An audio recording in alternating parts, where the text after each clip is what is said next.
Good morning everyone, welcome back to GK today. I hope आप सब बिल्कुल ठीक होंगे और आज हम डिस्कस करेंगे 7 जून के सबसे मोस्ट इम्पॉर्टेंट करंट अफेयर्स। चलिए अपना सेशन हम स्टार्ट करते हैं। Which state government launched the नामो शेतकारी महासम्मान योजना। इस योजना को किस स्टेट गवर्नमेंट ने लॉन्च किया है, आपसे ये पूछा जा रहा है। तो हाल ही में इस योजना को रोल आउट किया है महाराष्ट्र गवर्नमेंट ने और ये स्कीम लॉन्च की गई है on the lines of PM किसान सम्मान निधि। ठीक है, और पीएम किसान सम्मान निधि में क्या चीज़ होती है, इसमें जो है फार्मर्स को 6,000 रुपीज़ दिया जाता है पर ईयर, और उसी तरह इस स्कीम के तहत महाराष्ट्र गवर्नमेंट जो है वो 12,000 रुपये पर ईयर फार्मर्स को प्रोवाइड करेगी। ठीक है, तो बस सिंपली याद रखिएगा कि योजना किस स्टेट गवर्नमेंट की है, तो आंसर है महाराष्ट्र की। चलिए कुछ स्कीम्स को हम एक बार रिवाइज कर लेते हैं जो डिफरेंट स्टेट गवर्नमेंट्स की हैं। इसमें फर्स्ट है जो हमने कल पढ़ा था AI फॉर यूथ, और सेकंड इन्होंने लॉन्च किया था ओडिशा फॉर AI। ठीक है, तो ये दोनों ही स्कीम्स हैं ओडिशा स्टेट गवर्नमेंट की, और इसका एम क्या है, डिजिटल लिटरेसी को कॉमन लोगों के बीच में इन्हांस करना, साथ ही जो टेक्निकल डिवाइड है उसको ब्रिज करना, और जो सिटीजन्स हैं वहाँ पे रहने वाले उनको एम्पावर करना कि वो एक डिजिटल वर्ल्ड में सस्टेन कर सकें। ठीक है, और प्रेजेंट में उड़ीसा के चीफ मिनिस्टर कौन है, मिस्टर नवीन पटनायक। सेकेंड स्कीम की हम यहाँ पे बात करेंगे जो कि उड़ीसा से ही बिलोंग करती है, वो है मोघरा स्कीम। ठीक है, ये भी उड़ीसा स्टेट की है और इसका एम क्या है, जो भी कच्चे घर हैं उड़ीसा के अंदर उनको पक्के हाउस में ट्रांसफॉर्म करना। ठीक है, फिर थर्ड स्कीम है यहाँ पे चीफ मिनिस्टर सीखो कमाओ योजना, और ये लॉन्च करी थी कुछ दिनों पहले मध्य प्रदेश की गवर्नमेंट ने। ठीक है, इसका एम है अपॉर्चुनिटी प्रोवाइड करना अनएम्प्लॉयड यूथ को स्टेट के अंदर। ठीक है, मतलब एक तरह से उनके स्किल्स को डेवलप करना और फिर उनको एम्प्लॉयमेंट प्रोवाइड करना। इसके अलावा हमने ये देखा था कि जो स्मार्ट सिटीज़ मिशन है उसके डेडलाइन को 1 साल के लिए और बढ़ा दिया गया है, और अब स्मार्ट सिटीज़ मिशन वैलिड रहेगा जून 2024 तक के लिए, और पहले इसकी डेडलाइन इसी साल ख़त्म होने वाली थी। स्मार्ट सिटीज़ मिशन को कौन सी मिनिस्ट्री के अंदर इंप्लीमेंट किया जाता है, तो ये है ministry of housing and urban affairs, जिसके मिनिस्टर हैं हरदीप सिंह पुरी। फाइन, तो ये कुछ हो गई इंपॉर्टेंट स्कीम्स जो हाल फिलहाल न्यूज़ में बनी हुई थी। नेक्स्ट क्वेश्चन है विच union ministry launch the electronics repair services outsourcing. किसने इसको लॉन्च किया है, किस मिनिस्ट्री ने, तो ये रिलेटेड है ministry of electronics and IT के साथ, और जो रेवेन्यू पोटेंशियल है फ्रॉम आउटसोर्स्ड रिपेयर वो एक्सपेक्ट किया जा रहा है कि $20 बिलियन तक पहुंच जाएगा अगले 5 सालों में, और इसी के साथ बहुत सारे लोग इसकी वजह से एम्प्लॉयड भी हो जाएंगे, उन्हें जॉब्स मिल जाएंगी, और इसी पर्पस के लिए इस पायलट प्रोजेक्ट को लॉन्च किया गया है बेंगलुरु सिटी में, और अब ये बेंगलुरु में 3 महीनों के लिए रन कराया जाएगा। ठीक है, तो 2 बातें याद रखिएगा, इलेक्ट्रॉनिक्स रिपेयर सर्विसेज आउटसोर्सिंग को लॉन्च किया है ministry of electronics and IT ने, और इसका पायलट प्रोजेक्ट किस सिटी में लॉन्च किया गया, तो वो है बेंगलुरु, और वहाँ पे अब ये 3 महीने के लिए रन कराया जाने वाला है। ठीक है, कुछ और मिनिस्ट्रीज़ की अगर यहाँ पे बात करें तो कुछ दिनों पहले हमने अटल भूजल योजना के बारे में पढ़ा हुआ था, और अटल भूजल योजना जो है कौन सी मिनिस्ट्री इंप्लीमेंट करती है, मिनिस्ट्री ऑफ जल शक्ति। और किस लिए ये योजना न्यूज़ में थी, क्योंकि अब ये डिसाइड हुआ है कि ये जो स्कीम है ये और 2 सालों के लिए एक्सटेंड कर दी गई है, और इसकी जो ओरिजिनल डेडलाइन थी वो पहले 2025 थी, लेकिन अब ये फर्दर 2 और सालों के लिए वैलिड रहेगी। ठीक है, इसका ऑब्जेक्टिव क्या है, जो ग्राउंड वाटर रिसोर्सेज हैं उनका जो मैनेजमेंट है उसको इम्प्रूव करना। फाइन, फिर इसके अलावा हमने ये देखा था कि ministry of health and family welfare ने हाल ही में एक पॉलिसी लॉन्च करी थी जिसका नाम है national medical devices policy.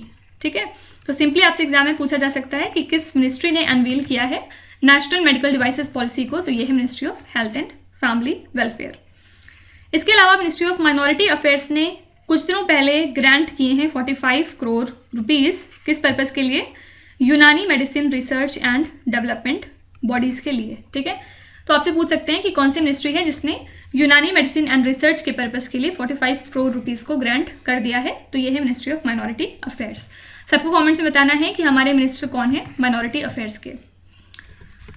What is Justicia which was seen in the news recently? Justicia क्या चीज़ है, तो Justicia एक तरह का एस्ट्रॉइड है, और अब बात करते हैं कि किस वजह से ये एस्ट्रॉइड न्यूज़ में है। तो UAE ने एक मिशन लॉन्च करने का प्लान किया हुआ है जिसमें ये एक स्पेस क्राफ्ट को भेजेंगे एस्टेरॉइड बेल्ट पे, ताकि जो सोलर सिस्टम की हिस्ट्री है उसको हम इन्वेस्टिगेट कर सकें, साथ ही पोटेंशियल ओरिजिन्स ऑफ लाइफ के बारे में हम पता लगा सकें। तो ये जो मिशन है यूएई का एस्टेरॉइड बेल्ट की तरफ, इसका एम है 7 डिफरेंट एस्टेरॉइड्स को विजिट करना और बाद में जाके ये जो स्पेस क्राफ्ट है ये लैंड करेगा वन ऑफ द एस्टेरॉइड्स पे जिसका नाम है जुस्टिशिया। ठीक है, और ये सब कब होगा, तो मतलब इसको शेड्यूल किया गया है 2028 में। तो ये जो मिशन है यूएई का, ये 2028 में लॉन्च किया जाएगा। इसमें क्या चीज़ होगी, जो स्पेस क्राफ्ट है वो डिफरेंट 7 एस्टेरॉइड पे जाके विजिट करेगा सोलर सिस्टम की जो हिस्ट्री है उसको एग्जामिन करने के लिए, और फाइनली ये जो जस्टिशिया एस्टेरॉइड है उस पर ये स्पेस क्राफ्ट लैंड करेगा। ठीक है, तो इसी वजह से ये जो नाम है काफ़ी इंपॉर्टेंट हो जाता है, याद रखिएगा ये एस्टेरॉइड है। और ये जो मिशन है यूएई का ये लॉन्च किया जाएगा 2028 में। चलिए कुछ स्पेस रिलेटेड करंट अफेयर्स देख लेते हैं यहाँ पे। फर्स्ट है जूस मिशन। कई बार एग्जाम में पूछा गया है कि जूस मिशन किस प्लैनेट से रिलेटेड है, तो याद रखिएगा जुपिटर से। ठीक है, और किस स्पेस एजेंसी का प्लान है, तो यूरोपियन स्पेस एजेंसी का। फुल फॉर्म क्या है जूस का, Jupiter IC moon explorer of European space agency. ठीक है, ये जो है जुपिटर के 3 गैलीलियन मून्स को स्टडी करेगा। क्या क्या नाम है इनके, तो फर्स्ट है यूरोपा, सेकेंड है कैलिस्टो और थर्ड है इसमें गैनामेड। ठीक है, फिर कुछ दिनों पहले वीएलटी टेलीस्कोप जो है, वीएलटी सर्वे टेलीस्कोप, ये आजकल न्यूज़ में था। हो सकता है इसकी लोकेशन आपसे पूछ ली जाए, तो याद रखिएगा ये लाई करता है अटाकामा डेजर्ट में इन द नॉर्दर्न चिले। ठीक है, तो कंट्री बस याद रखिएगा कि वीएलटी सर्वे टेलीस्कोप चिले कंट्री में लाई करता है। और निसार तो हमेशा ही किसी न किसी वजह से न्यूज़ में रहता ही है। निसार का फुल फॉर्म है NASA ISRO synthetic aperture radar, और ये मिशन है इसरो और नासा के बीच का। कंट्रीज की अगर बात करेंगे तो यूएस और इंडिया का। फाइन, नेक्स्ट है the green tech safety award 2023 was awarded to which organisation. ये अवार्ड किसको दिया गया है, तो हाल ही में ये अवार्ड कन्फर किया गया है RINL को under the safety excellence category. ठीक है, और किस लिए इनको दिया गया है, ताकि इनका जो रोल है in contributing towards improving workplace safety उसको रिकॉग्नाइज किया जा सके फॉर द ईयर 2022 to 23। और RINL को बहुत सारी चीज़ों के लिए प्रेज मिली है, लाइक जो इन्होंने ड्रोन टेक्नोलॉजी का यूज़ किया था for inspection of high rise structure and chimneys. इसके अलावा इन्होंने डिफरेंट तरीके सॉफ्टवेयर एप्लीकेशंस को डेवलप किया for tracking the usage of safety harnesses. ठीक है, तो बस याद रखिएगा ग्रीन टेक सेफ्टी अवार्ड जो है ये किसको दिया गया, RINL को। यहाँ पे अगर कुछ और अवार्ड्स एंड ऑनर्स को रिवाइज करें तो इसमें मोस्ट इंपॉर्टेंट है इंटरनेशनल बुकर प्राइज़, और ये एग्जाम में आपके बहुत ज़्यादा पूछा जाता है, SSC का फेवरेट क्वेश्चन है। तो इंटरनेशनल बुकर प्राइज़ 2023 में किसको दिया गया है, जॉर्जी गॉस्पोडिनोव को, और किस कंट्री से बिलोंग करते हैं, तो आंसर है बल्गेरिया। ठीक है, और इसी के साथ ये पहले बल्गेरियन हैं जिन्हें इंटरनेशनल बुकर प्राइज़ से नवाजा गया है। फिर बात करते हैं एस्ट्रोनॉमिकल सोसाइटी ऑफ इंडिया की। इन्होंने इंस्टीट्यूट किया है Govind Swarup life time achievement award, और किसको इन्होंने दिया है, तो ये हैं जयंत नार्लिकर। हो सकता है आपसे पूछ लें पर्सन इन न्यूज़ का क्वेश्चन बना के कि जयंत नार्लिकर जो आजकल चर्चे में बने हुए थे ये किस प्रोफेशन से जुड़े हैं, तो याद रखिएगा ये एक एस्ट्रोनॉमर है। और इसके अलावा बाफ्टा के बारे में आप जानते ही होंगे। BAFTA one of the most prestigious award giving bodies है एंटरटेनमेंट की इंडस्ट्री में, और बाफ्टा ने अपनी फेलोशिप हाल ही में दी है मीरा स्याल को। मीरा स्याल क्यों इंपॉर्टेंट है, क्योंकि ये एक UK based Indian origin actor है। ठीक है, तो याद रखिएगा इनको हाल ही में बाफ्टा की फेलोशिप मिल चुकी है। अगर आपको पता है तो बाफ्टा का फुल फॉर्म कमेंट सेक्शन में ज़रूर लिखिएगा। नेक्स्ट है which state is set to host the Mahakumbh 2025 event. इस इवेंट को कौन सा स्टेट होस्ट करेगा आपको ये बताना है। तो उत्तर प्रदेश गवर्नमेंट जो है वो ऑर्गेनाइज करेगी महाकुंभ 2025 को प्रयागराज में, और as a part of this initiative digital Kumbh museum जो है वो स्टैब्लिश किया जा रहा है, और इस म्यूजियम की लागत कितनी होगी, 60 करोड़ रुपीज़।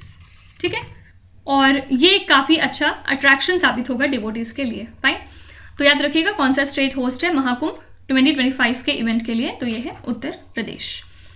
कुछ और यहाँ पे होस्ट एंड कॉन्फ्रेंसेस को अगर हम रिवाइज करें तो फर्स्ट है ग्लोबल वेल्थ कॉन्फ्रेंस, और ग्लोबल वेल्थ कॉन्फ्रेंस के लिए होस्ट है लंदन। ठीक है, ये कॉन्फ्रेंस जो है वो सर्व करेगा एज अ प्लेटफॉर्म इन्वेस्टर्स के लिए, जिसमें ये इन्वेस्टिंग के फ्यूचर को रिडिफाइन करेंगे, साथ ही सही इन्वेस्टमेंट डिसीजन लेने के तरीकों पे बात करेंगे। ठीक है, तो याद रखिएगा होस्ट क्या है ग्लोबल वेल्थ कॉन्फ्रेंस के लिए, तो ये है लंदन। फिर इसके बाद सेकेंड है G7 समिट। G7 समिट के लिए होस्ट है जापान इस साल, और हाल ही में इन्होंने अपनी समिट कराई थी हिरोशिमा में। फाइन। फिर एक और नेशनल कॉन्फ्रेंस है on land governance in north eastern state, इसके लिए होस्ट है गुवाहाटी शहर। फाइन। नेक्स्ट है विच institution launch the country partnership strategy for India. किसने लॉन्च किया है इस पार्टनरशिप स्ट्रैटेजी को इंडिया के लिए? तो एशियन डेवलपमेंट बैंक ने हाल ही में लॉन्च किया है एक नया कंट्री पार्टनरशिप स्ट्रैटेजी इंडिया के लिए ड्यूरिंग 2023 टू 2027। और जो एडीबी के ऑपरेशंस हैं इंडिया के अंदर, वो फोकस करेंगे किन चीज़ों पे? तो स्ट्रक्चरल ट्रांसफॉर्मेशन को एक्सेलरेट करने के लिए, जॉब क्रिएशन की अपॉर्चुनिटीज़ को बढ़ाने के लिए, साथ ही क्लाइमेट रेजिलिएंट ग्रोथ को प्रमोट करने के लिए, और जो सोशल और इकोनॉमिक इंक्लूसिवनेस है उसको और मजबूत करने के लिए। ठीक है, तो बस याद रखिएगा कि एडीबी ने लॉन्च किया है कंट्री पार्टनरशिप स्ट्रैटेजी इंडिया के लिए, और एडीबी का हेडक्वार्टर्स है फिलीपींस में। इसके अलावा जो कैपिटल मार्केट रेगुलेटर सेबी है, इन्होंने हाल ही में कुछ गाइडलाइंस जारी करी हैं for investor protection fund and investor services fund. ठीक है, और ये जो फंड्स हैं ये मेंटेन होते हैं by the stock exchanges and depositories. तो ये जो नए चेंजेस हो रहे हैं, इनका एम क्या है? इन्वेस्टर प्रोटेक्शन मेजर्स को और ज़्यादा मजबूत करना और फाइनेंशियल लिटरेसी को प्रमोट करना, और जो इनका पार्टिसिपेशन है सिक्योरिटीज़ मार्केट में उसको भी इन्हांस करना। तो अगर आपसे पूछा जाए कि किस इंस्टीट्यूशन ने जारी करी है guideline for investor protection fund and investor services fund, तो ये है सेबी। ओके, नेक्स्ट क्वेश्चन है विच स्टेट और the union territory launched the solar city project. इसको किस स्टेट ने लॉन्च किया है?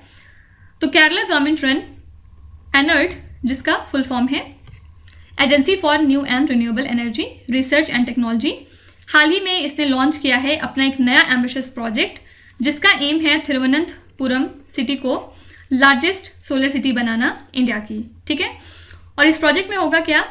सभी जो रूफटॉप हैं थिरुवनंतपुरम में, उनको ट्रांसफॉर्म किया जाएगा into a solar energy producing station. ठीक है, तो सोलर सिटी प्रोजेक्ट जो है किस स्टेट का है? आंसर है केरला। कुछ और यहाँ पे अगर स्टेट्स की बात करेंगे, तो कुछ दिनों पहले हिमाचल प्रदेश ने अपनी ग्रीन हाइड्रोजन पॉलिसी को लॉन्च कर दिया है, जिसका एम है स्टेट को स्टैब्लिश करना as a leading hub for green hydrogen production. ठीक है, फिर जो कंस्ट्रक्शन है वीर शिरोमणि महाराणा प्रताप लोक का, ये कहाँ पे किया जा रहा है? भोपाल सिटी में। और कल हमने देखा था कि जो कोणार्क सन टेम्पल का कॉम्प्लेक्स है, ये डेवलप किया जा रहा है उड़ीसा स्टेट में। राइट।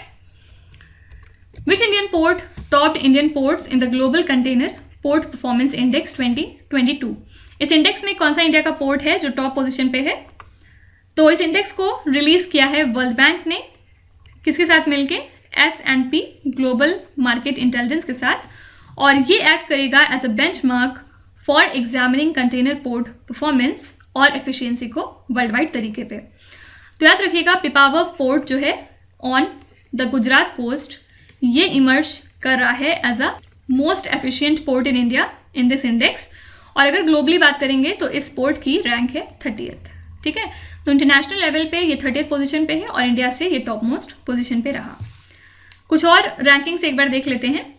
तो इंटरब्रांड जो कि एक ग्लोबल ब्रांड कंसल्टेंसी है, इसने डिक्लेयर किया कि TCS और रिलायंस इंडस्ट्रीज जो हैं इन्होंने टॉप किया है मोस्ट वैल्यूएबल ब्रांड्स की लिस्ट को इंडिया के अंदर। ठीक है, इसके अलावा इंडिया की टॉप चॉइस क्या है FDI के लिए, मतलब कौन सी कंट्री FDI के लिस्ट में इंडिया की टॉप मोस्ट या फिर प्रेफर्ड चॉइस है, तो ये है दुबई। इसके अलावा NIRF की भी रैंकिंग्स आ गई हैं। ये क्या है? नेशनल इंस्टीट्यूट रैंकिंग फ्रेमवर्क, और इसमें जो है IT Madras top most position पे रहा, सेकंड पे था IISc बेंगलुरु, थर्ड पे था IIT Delhi. Fine. What is the theme of 75th United Nation peace keepers day? इसके लिए थीम क्या थी आपको बताना है। तो इस डे को हम ऑब्जर्व करते हैं 29 मई को हर साल, और इस साल की थीम है peace begins with me. Okay, तो यूनिफिल जिसका की फुल फॉर्म है the United Nations interim force in Lebanon, ये जो है मार्क करता है international day of United Nation peace keepers को। साथ ही इस साल इसने मार्क किया है 75th anniversary of UN peace keeping. तो याद रखिएगा, इसको हम ऑब्जर्व करते हैं 29 मई को और थीम है इस साल की पीस बिगिंस विथ मी। कुछ और डेज अगर हम यहाँ पे रिवाइज करें तो जून मंथ के ही डेज हम लोग एक बार देख लेते हैं। सबसे पहले 1 जून को होता है वर्ल्ड मिल्क डे। फिर 2 जून को हम ऑब्जर्व करते हैं इंटरनेशनल सेक्स वर्कर्स डे, जहाँ पे इनके राइट्स वगैरह के बारे में बात करी जाती है। और 3 जून को हम ऑब्जर्व करते हैं वर्ल्ड बाइसिकल डे, और ये एग्जाम में बहुत बार पूछा गया है एसएससी के। फिर इसके बाद 5 जून को हम ऑब्जर्व करते हैं वर्ल्ड इन्वायरमेंट डे। फिर 7 जून को होता है वर्ल्ड फूड सेफ्टी डे, और फिर 8 जून को होता है वर्ल्ड ओशन डे। ठीक है, तो ये कुछ इंपॉर्टेंट डेज हो गए from the first 10 days of June month. Recep Tayyip Erdogan has won the presidential election of which country? हाल ही में किस कंट्री के ये प्रेसिडेंट बन चुके हैं? तो इन्होंने जीत लिया है टर्की का प्रेसिडेंशियल इलेक्शन, और इन्होंने हराया है अपने अपोजिट लीडर केमाल को। ठीक है, और ऑफिशियल डेटा के मुताबिक टर्की में मार्च मंथ में इन्फ्लेशन रहा 50.5% पे, जबकि अक्टूबर मंथ में ये वैल्यू बहुत ज़्यादा थी 85.6% पे।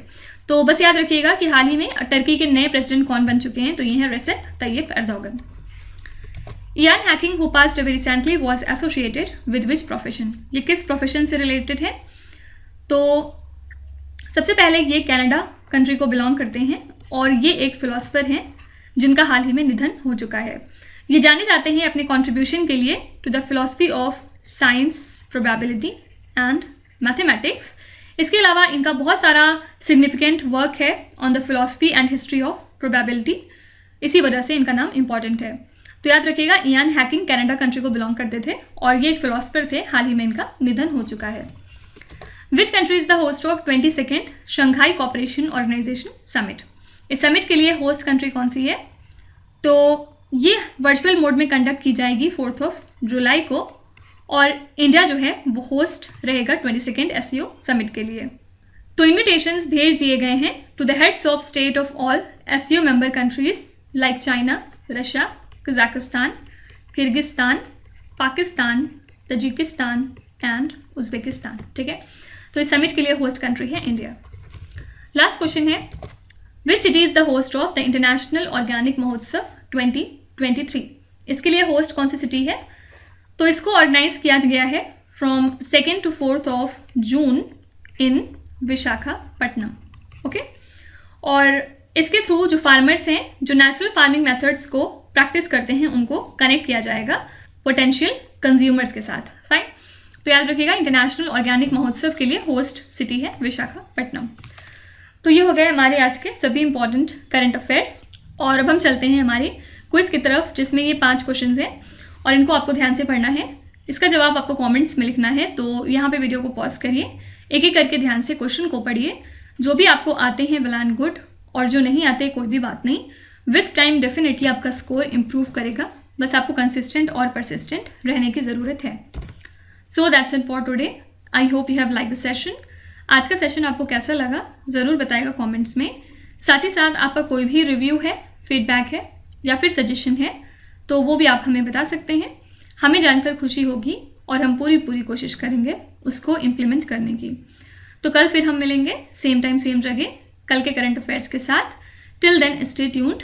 Thank you so much for watching, and please do not forget to subscribe to GK Today. With this, Meenu Zahadsana signing off.